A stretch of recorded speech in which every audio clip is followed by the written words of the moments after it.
Yeah, is this the cab company? Yeah, I called about a half hour ago for a cab, and he hasn't gotten here yet. Yeah. No, I have to do an instructional video today for REH, and I really got to get moving, so that might be... Come in! Taxi? Well, this is going to work out great. I got one downstairs. Great. You want to help me get some of Sure. my things? The guitar, Yeah, that's... Woodstock, Montreux, the Village. You know how long it's been since I had a guitar in my hand? No, how long has it been? Geez, I thought you might know. I have no idea. Wait a minute. Howe, We got to get... Greg Howe!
Hi there. This is Greg Howe. Glad you can make it. Hopefully in the next hour or so we can talk about some of the ideas and some of the techniques that I use as part of my playing. Do a lot of neat two-handed things and some warm-up exercises that might also help your alternate picking a little bit. Arpeggios, just a whole bunch of stuff. It'll be a lot of fun. But before we do any of that, we should probably tune together. So here's a high E, B, G, D, A,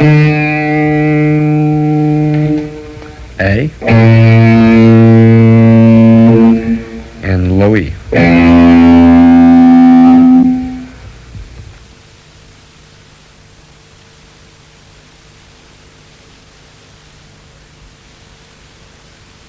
Alrighty, we're going to do some warm-up exercises. A lot of you probably just want to jump right in and do all the flashy stuff, but it's a good idea to probably warm up first. The guitar is an instrument that you express yourself emotionally with, but aside from that, it's also can be a pretty physically demanding activity. So you want to warm up. This first exercise that we're going to do, or warm up, is an exercise that I do. It takes place only on the high E string and the B string. Aside from being a good exercise for different finger shapes and that kind of thing, it's a real good alternate picking exercise too. This particular one is going to be in the key of A minor, and it's going to start on the note D with the little finger, and we're going to start with a downstroke. And you're going to play C and B right after that. You got this kind of shape. The fourth note is going to be C again with the index finger. Get used to sliding with the index finger because you're going to be doing an awful lot of that. Continue. D, E. So far we have this. Then you're going to go back to the D, back to the C. That's everything on the high E string. It's going to be a 16th note oriented pattern. You'll recognize it as soon as we get going.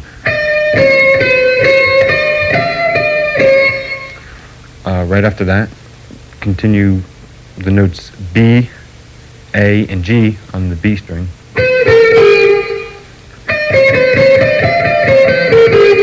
Then slide up to the A again on the B string with the index finger. Continue. Play B and C on the B string. It probably sounds a little confusing. It's not. Let me just play it slow once.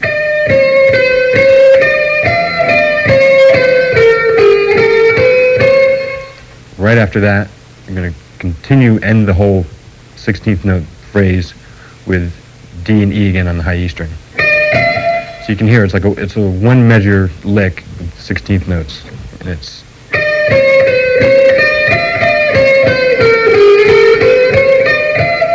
So you can hear the 16th notes. A good way to remember this sequence is think 1, 2, 3. 1, 2, 3, slide, 1, 2, 3, 4, 1, 2, 3, slide, 1, 2, 3, 4, because that's where the index finger is doing the sliding.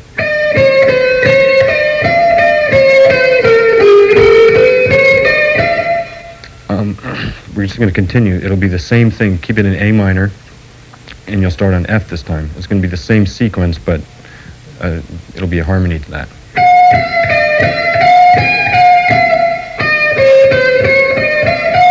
So I play everything slow.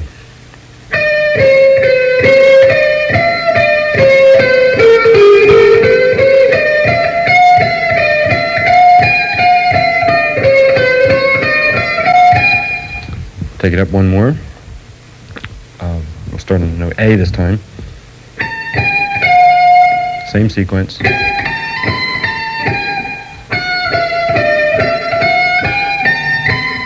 And you can end with C. The C would be the 1 of the next measure.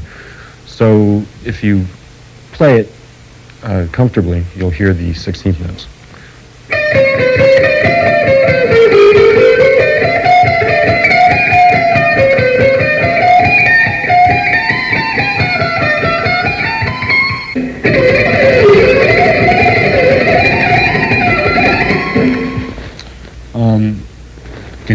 Take the descending version of that. You start on the note C. That would be the 1. The only difference between the ascending version and the descending version is the index finger is now going to be sliding down on 4, or 1, instead of. So you're sliding down. Everything else is exactly the same. Start on C. So you can see it's the same thing. So slide.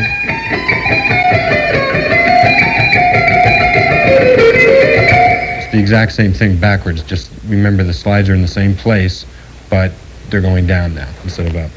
So I'll just run through the whole descending scale or exercise slowly.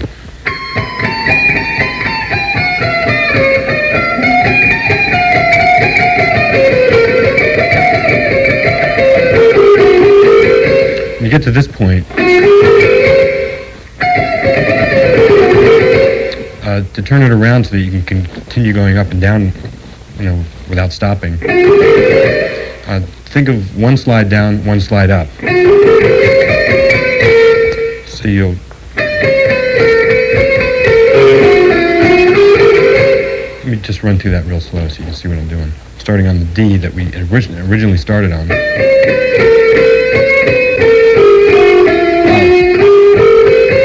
But the second time, sliding up from the E to the F. So then you can just continue the whole thing over and over again. That sets you back up to where you were before.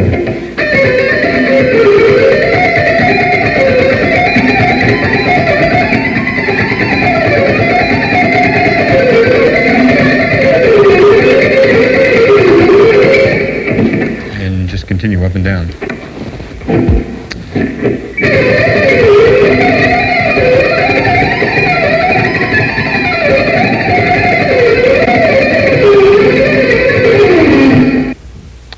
The next section is going to involve the other four strings. It's another warm-up exercise, and it's going to be a ascending and descending scale that just goes straight up and straight down.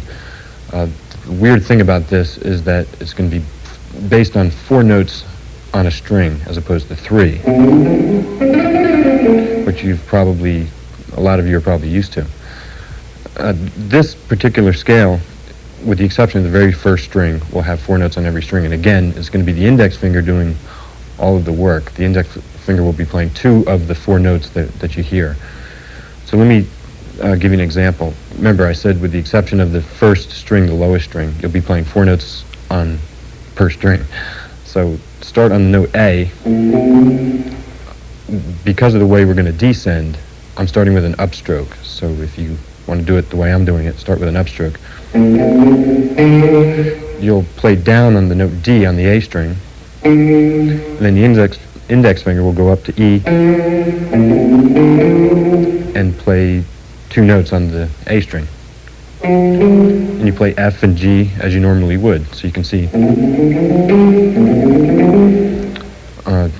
Just continue. Play down on the note A on the D string, and again the index finger will slide up to B. And that will be an upstroke. Continue. C and D. 1 more string. At the note E on the G string, and the index finger will slide up again, getting the note F. So the index finger is getting 2 notes on every string, and then end with G and A. So the whole scale slow.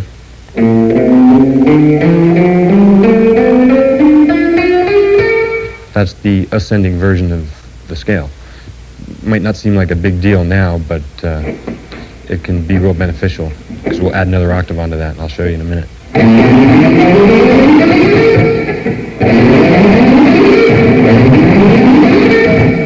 That kind of thing is easier for me. I'm always going to the adjacent string with the same stroke, and for me it's just a lot easier. So there I played a 2-octave scale and haven't even gotten to the B string or the E string yet. The descending version of that is going to be the exact opposite.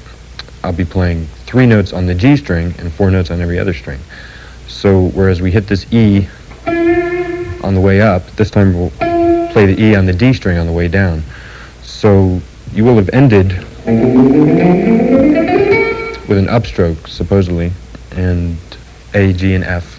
And then you play E, D, and C, and B on the D string. Those are your 4 notes. On the A string, you play A, G, F, and E. and then play D, C, B, and A on the low E string. So you've got 4 notes on every string except the G string when you're descending. And you should end with an upstroke so that you can continue. In other words, the last note of the descending scale will be the first note of the ascending scale and vice versa. So the descending version is...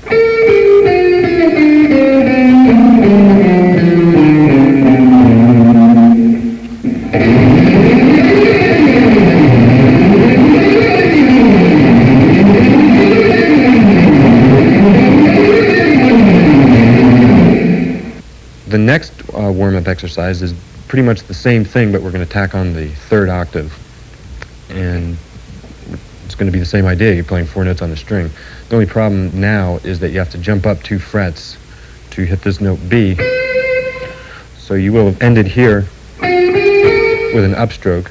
You have to jump up 2 frets, hit the B, and then again you slide up to the C and add D and E. We're going to end it with only 3 notes on the high E string because of the way that we're going to descend. So just play F, G, and A on the high E string. So the whole thing slow from the low A.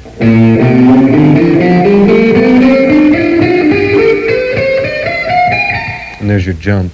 So just work on that, and you can play a 3-octave scale playing 4 notes on the per string.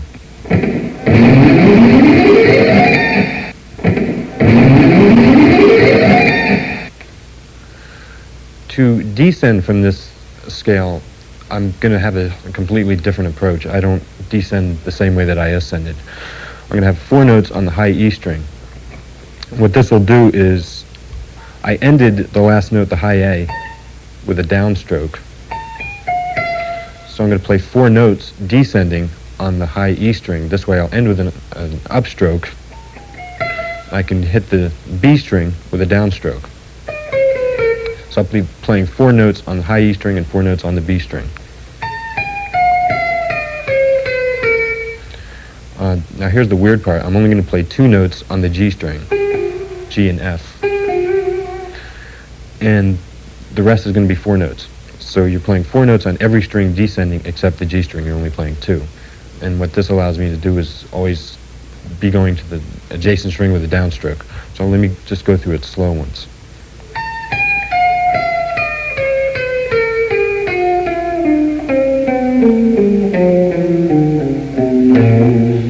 And again, I'll end with an upstroke so I can continue doing the up and down version over and over again.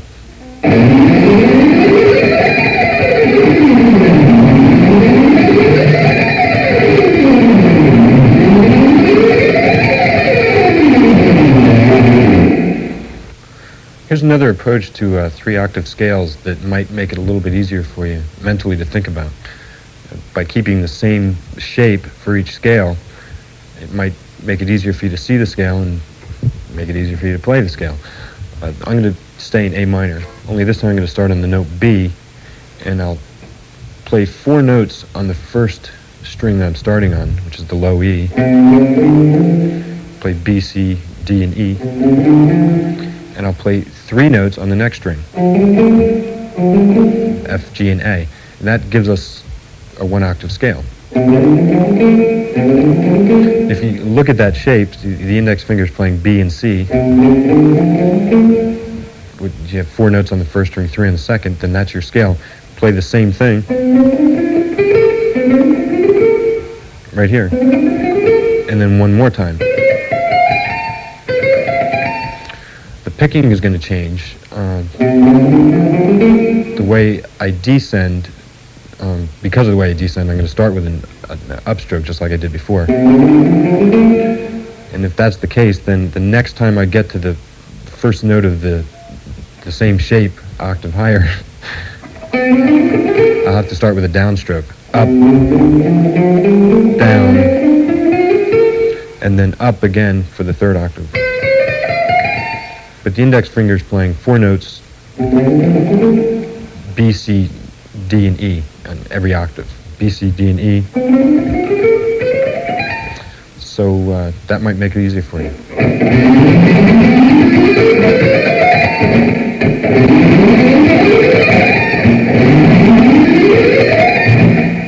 To descend, I don't use the 3 identical scale idea. I do it differently because I always like to make sure I hit a adjacent string with a downstroke, especially when I'm descending. It's just easier for me. But an easy way to think about the descending version of this is think 4 notes on every string except the high E string. There'll only be 3, and the G string will be 2. So let me just run you through that once. You will have ended with an upstroke on the note A. So to descend, you play out of this shape right here, and then play 4 notes on the B string. So you've only got 3 on the high E string, A, G, and F, and then 4 on the B string, E, D, C, and B. Then only 2 notes on the G string, A and G, and 4 notes on every other string.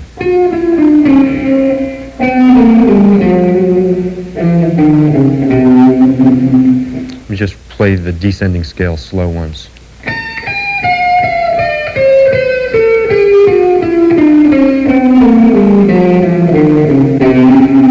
I'm always going to the next string with a downstroke. So I ended with an upstroke, and I can just continue the same thing using the identical shape idea going up and the hitting adjacent strings with downstrokes for the descending.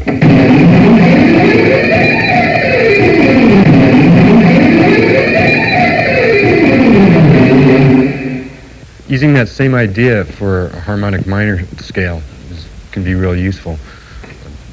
Again, stay in A minor. We'll start on the G sharp, or the 7, and we play 4 notes, G sharp, A, B, and C, and then D, E, and F, and just do the same thing in octaves, again. And descending will be exactly the same thing. You'll have 3 notes on the high E string, 2 notes on the G string, and 4 notes on every other string. So let me just run that through real slow.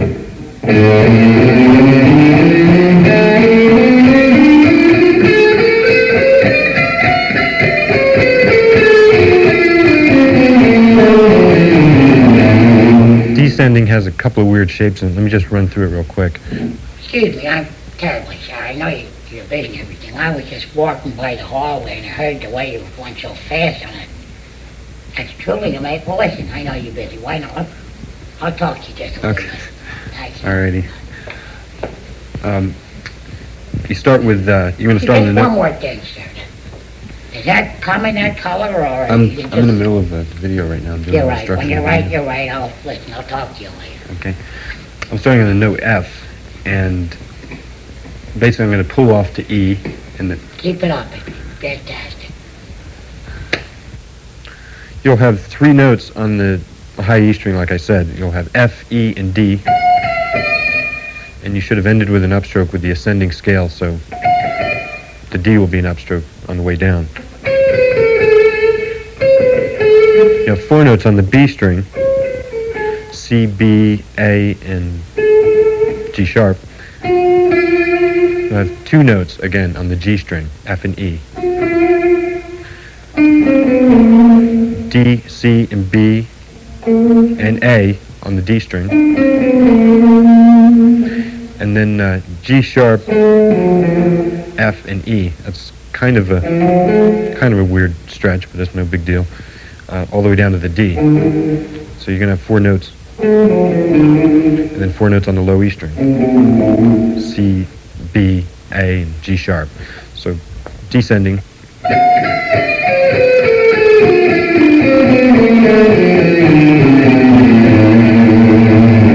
And just play it over and over until you can go up and down fast.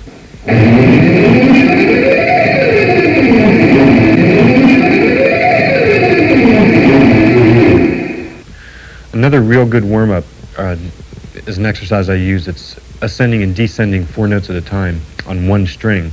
And it's a real good control exercise for coordinating the left and right hand together. We'll keep this in A minor too. Start on the note A with a downstroke, and the index finger, you get used to the index finger sliding around. The index finger will slide up to B, B with an upstroke, and then you just tack on the C and the D, and then you just do that same thing over and over again, staying diatonically in A minor. 1, 2, 3.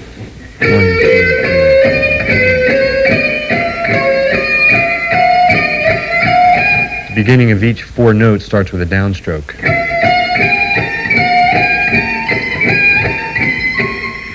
And to descend, use the last note of the ascending scale as the first note of the descending scale. So you should have ended with an upstroke.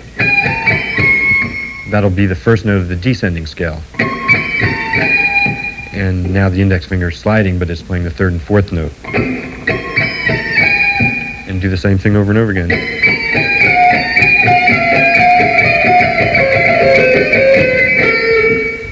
That's the toughest part. If you want to continue going up and down, you'll have to slide twice down to the A, because you're descending and ascending real quickly at the same time.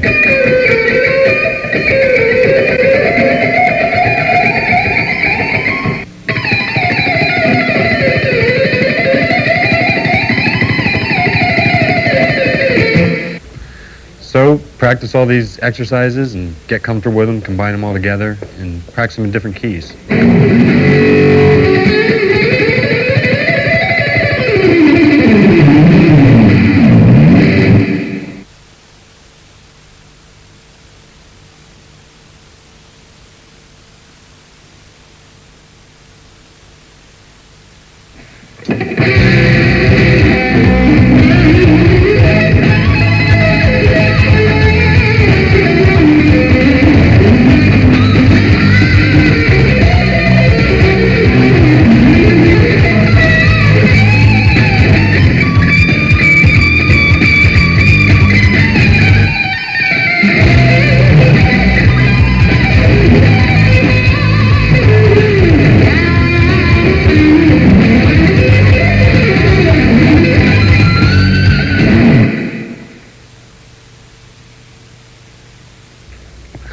I'd like to show you some of my favorite licks, some of the licks that I use all the time. And a lot of these won't necessarily be picking every note, so it'll be a little bit something different. One of the licks I use all the time is a lick that ascends and descends 4 notes, but I don't pick every note. I hammer on and then pick the high note. Do this one in A minor. I'll start on the note C and hammer onto the D and hammer onto the E on the B string. I sort of have the 13th fret barred. I'm hitting up on the F. And then I'm picking all the notes coming back down. And what that allows me to do is get a lot more speed that way.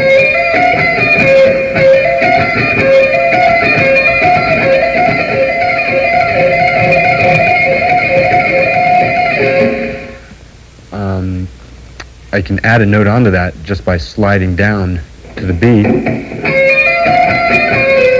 and then up again.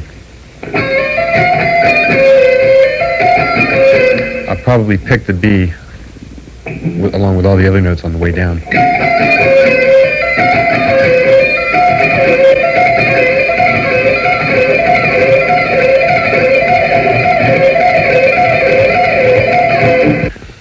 You can do a lot of things with barring. I do a lot of things like that, where I'm barring the high E string and the B string.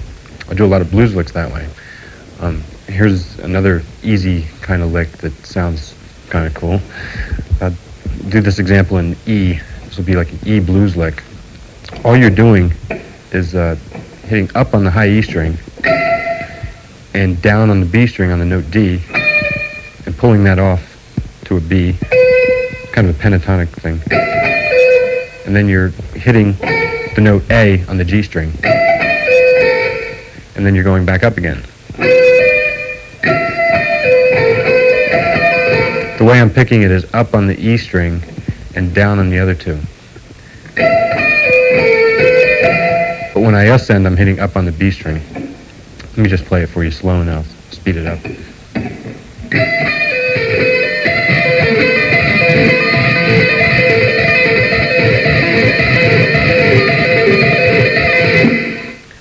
That's one of my favorite licks. One of the cool things you can do with that is add instead of playing the A, play the flat 5, which in this case would be B flat. By doing that, you just, instead of hitting this note A, kind of stretch that finger up and hit the B flat. Gives a real bluesy sound if you play it fast.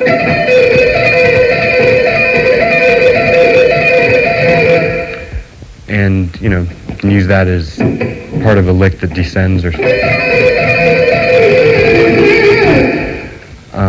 the cool thing about barring licks is just by pivoting the third finger,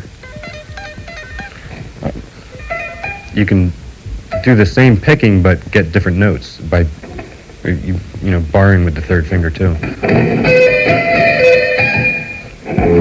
What I'm doing here is I'm hitting down on the B string, up on the E, back down on the D, or the B string but the note D, pulling it off to a B, and then that same pull off is also a hammer-on up to D again, but instead of hitting up on the E, this time I will have barred this finger. I'm hitting up on the note G. So let me just play it slow so you see what I'm talking about.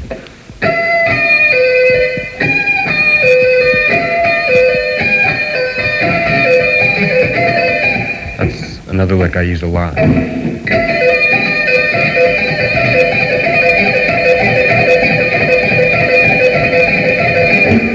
And again, you can add that note on the G string and just kind of come up with variations of that kind of idea.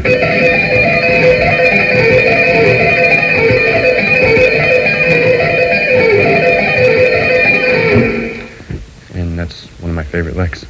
Another barring lick is that I use for kind of a bluesy thing we'll use this example in E too. Slide down to the 10th fret, bar these two notes, and hammer on from the A to the B on the B string, and then bar the third finger so you're hitting up on the note E. And then pull that off. So you'd have to, you know, hit down again on the B, pull it off. The thing you can add to that to make it sound real bluesy is the flat 5. It sounds kind of weird, slow, but it sounds cool when you play it fast. Pull the flat 5 off to the A again, so you're pulling B flat off to A, and just play that sequence.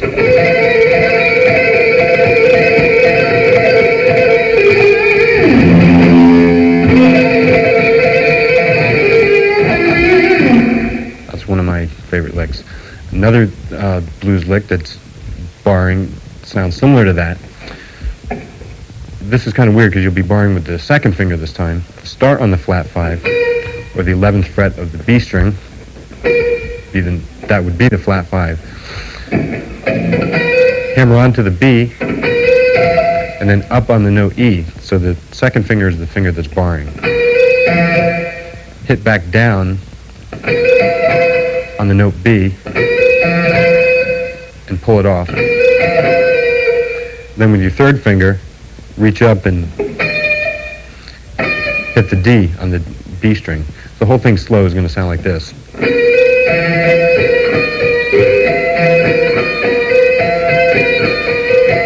Sounds kind of weird slow again, but if you play it fast, it sounds kind of nasty.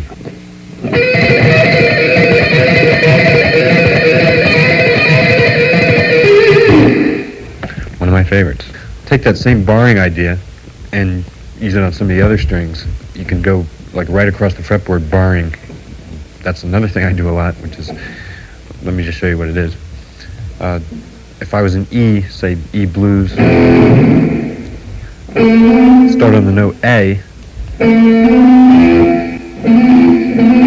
and I'd hammer onto the B, and then bar with the third finger up on the note E. Then hit the B again, pull it off to A.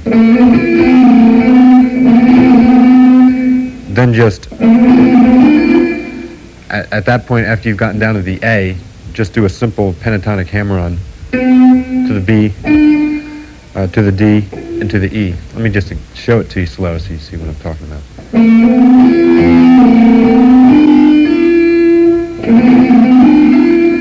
At that point, you're going to bar again and do the same sequence but on the next two sets of strings. So what you have is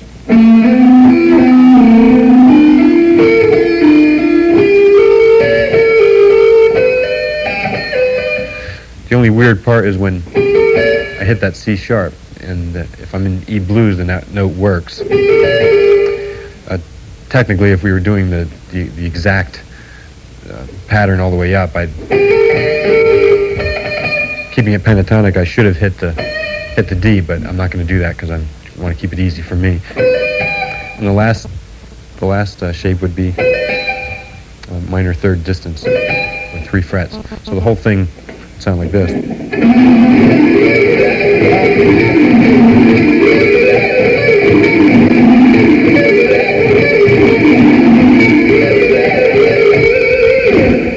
One of my all-time favorites. And right now, ladies and gentlemen, I'd like to introduce to you my very first guitar instructor, ladies and gentlemen, Professor Sidney Crumpf. Well, Greg, it certainly is a pleasure to be here out there in there. You've come quite the ways, haven't you? Thank you. Greg Howe. Howe? Well, Greg, why don't you play for the folks the very, very first thing I've taught you? Well, the very first thing he taught me, I don't know if I remember. Well, that would be your C, A minor, F, G, half gainer, full twelfth side of French. Try that. I don't remember that one. Just try it, Greg, all right?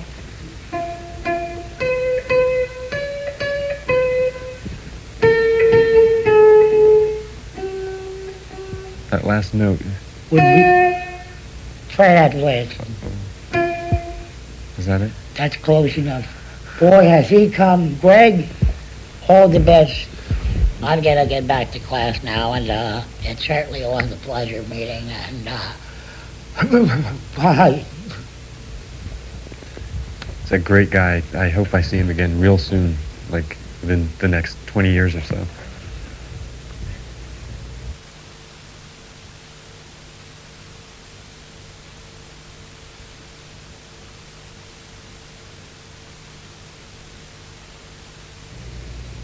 Well, time to have some fun. Get to use both hands on the fretboard. I do a lot of two-handed things, and I try to make sure that when I do them, they almost don't sound like two-handed licks. They sound more like runs or extremely fast legato lines. It would be hard to do with just one hand. One of the licks I use a lot, and again, I'll keep this in A minor so we can be easier to talk about. It's a triplet pattern I usually use it in a descending form, but let's go up to the Dorian position here in A minor. We'll start on the note D, and what you're going to do is position the left hand on D, E, and F, those 3 notes. And the lick will actually start on the note G with the right hand. I use my middle finger because I do a lot of things where I'm trading off back and forth between hammer-ons and picking and two-handed things, and so this way I don't have to think about what I have to do with the pick. Anyway, we'll start on G. You're going to play that note. That'll be the first note. You just tap it with the right hand. Pull it off, and you'll get the note F. Pull the F off to an E, and then re-tap the F with the right hand. It's going to be a triplet feel. You'll start hearing it. After you've tapped that F with the right hand, pull it off to the E, and then pull the E off to the D, and then re-tap the E. So far we have this. Right after that, to keep the triplets going, you're going to have to hammer on to the note C with the left hand. And then you're going to tap the note D with the right hand. So we had D on the E string the first time. This time we'll have it on the B string. After you've gotten to that point, you're pretty much back to where you were when we first started. You just do the same sequence.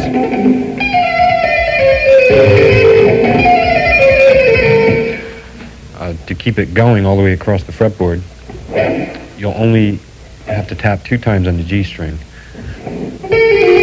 just because of the way the pattern is.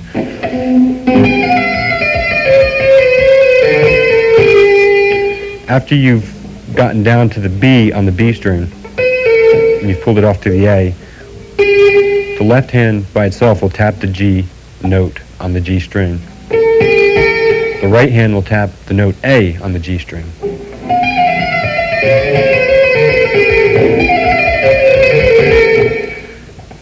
When you get to that point, just pull it off to the G, pull the G off, re-tap the G with the right hand,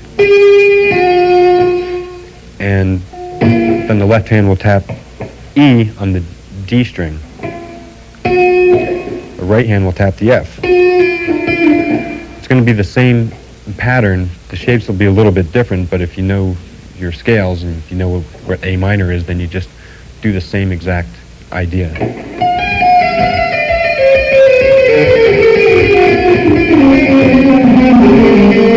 You take it down as far as you want. You can, until you run out of strings or until your hands collide with each other, which might create even a cooler effect. Another variation of that is a blues idea or a pentatonic idea.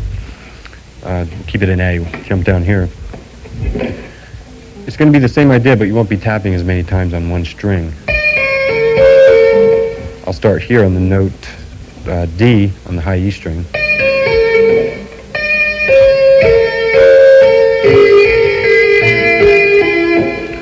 This time it's going to be a little bit backwards. You'll be tapping 2 times on the high E string and on the B string. And then if you just want to play it pentatonically, then you'll tap 2 times on the G string also. And 2 times on the D string and 2 times on all the strings.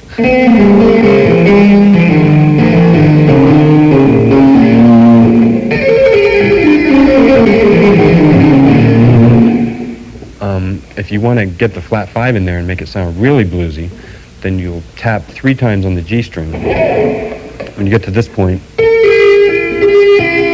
instead of going to the note D, go to E flat or G sharp, and then tap on the E, pull that off to the flat 5, pull the flat 5 off, re-tap it with the right hand, pull it off, get the note D, pull it off, re-tap the D. Just do the same idea, except you'll be tapping 3 times on the G string. So.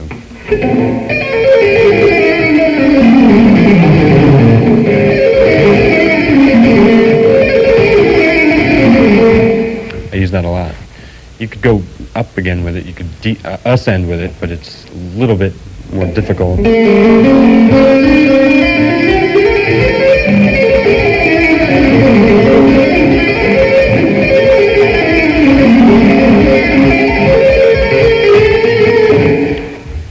I use that a lot. It's one of my favorite licks, and another good two-handed lick that doesn't sound like a two-handed lick, or it doesn't sound like an arpeggiated,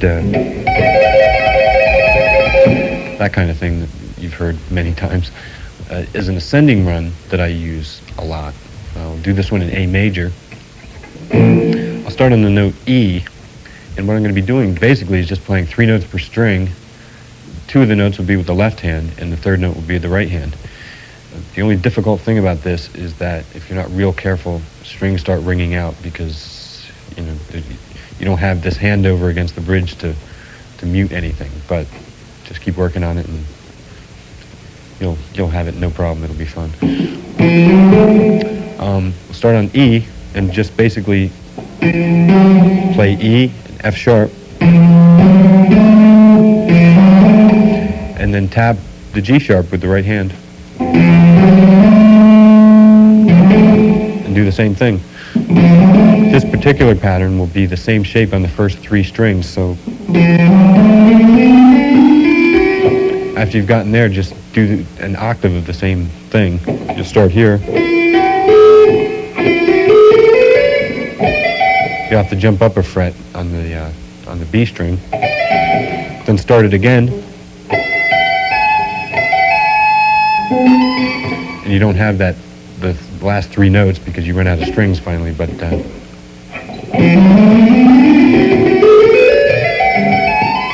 you get a lot of speed with that, probably faster than anyone's left hand if you work on it.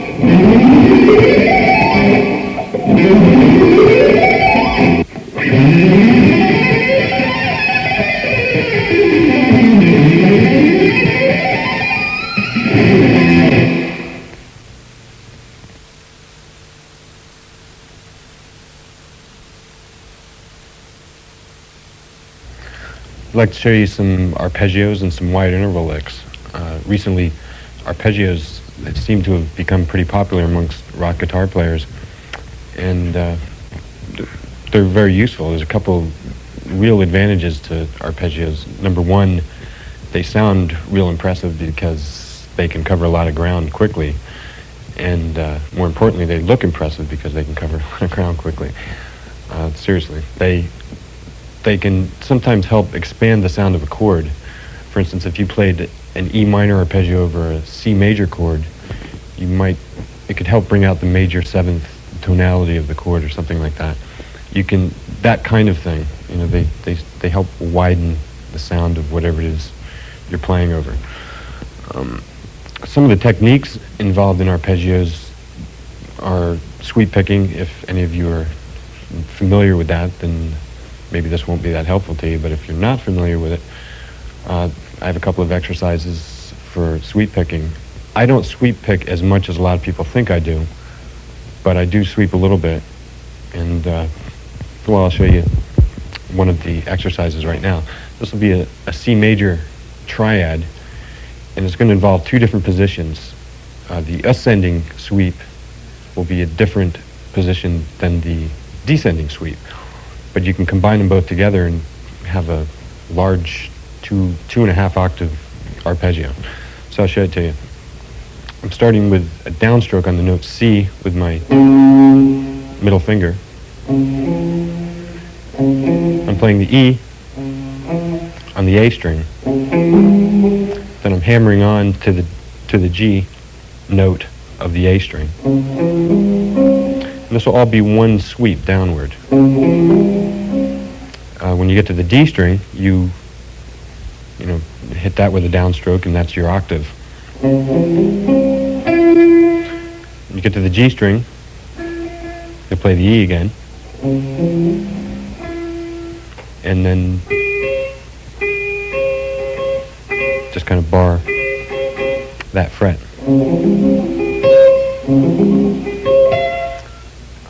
To come back down, what I'm going to do is you hit that high E. The way I do it, I hit that high E with an upstroke, and then I slide up to the G with a downstroke, and that's the end of the ascending version of the arpeggio. So we've sweeped until we got to the E string, then we started alternate picking. You get to that high G, that will have been a downstroke. Hit up on the E note, and then you'll play this position. Just a different position for C major again. And that'll be all upstrokes from the time you hit the E note.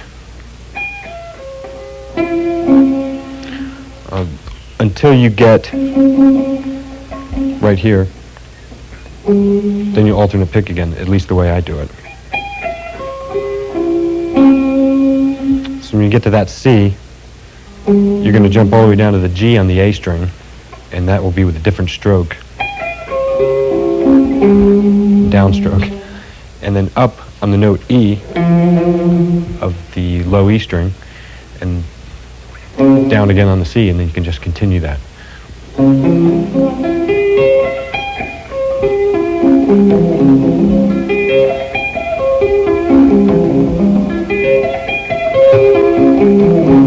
Build it up until it gets faster and you're comfortable with it.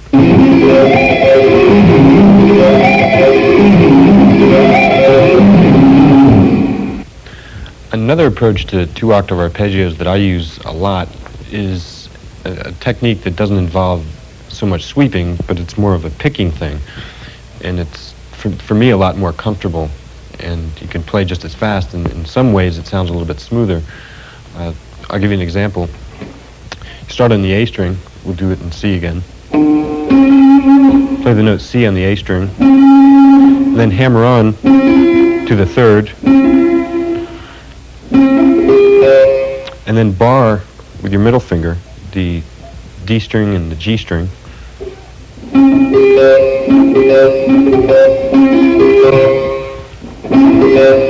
And the way I'm picking that is downstroke on the A string, a downstroke on the D string, and an upstroke on the G string.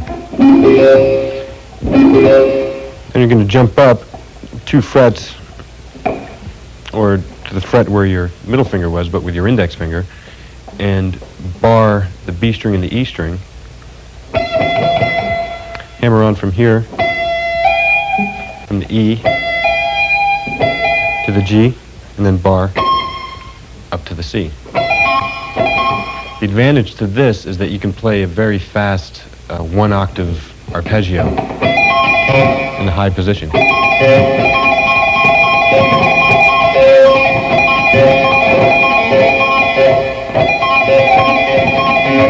That kind of thing. And, you know, to play it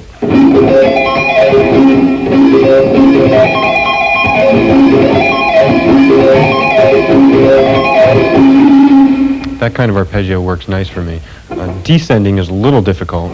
You're going to pretty much do the same thing. Remember, you've hit up on the high C. And you're doing that same idea that we did back with the blues lick. Except, you know, keep it a triad. You have to jump back down here with your middle finger, hit up on the G. You just do the same thing backwards.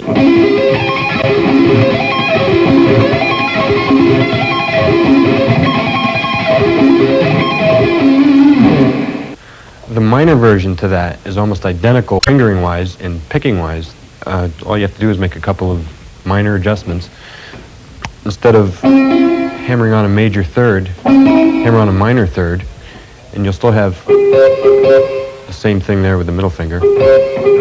This time, instead of jumping up to this fret, jump up a half step down from that, but you'll be hammering on to the same place that you were hammering. So you're just taking the third and making it minor.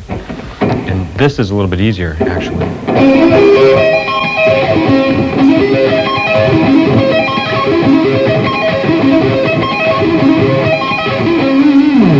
Aside from just arpeggios and triads, I do a lot of wide interval things that sound kind of like arpeggios because they cover a lot of distance, but they're actually not. They're just wide interval scales. I don't have time to show you a lot of the things that you can do, but I'll show you one lick, and this might be able to just open some doors. This will be for E minor. I'm starting on the note A on the D string. I'm just playing like a pentatonic form right there. And with the right hand, I'll tap to the A on the G string. Right after that,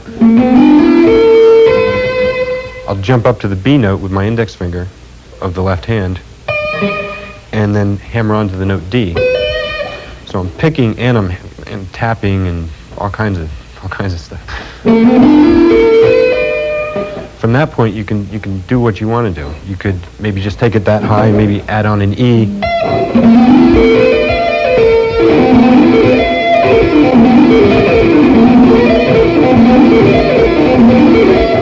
Or you could add on a higher note.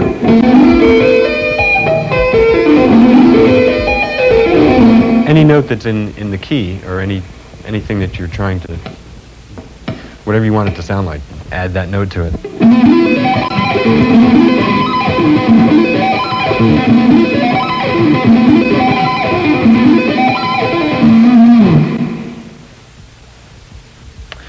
Well, certainly has been a lot of fun. I wish we had some more time to kick it around some more, but we don't. So long, and see you next time.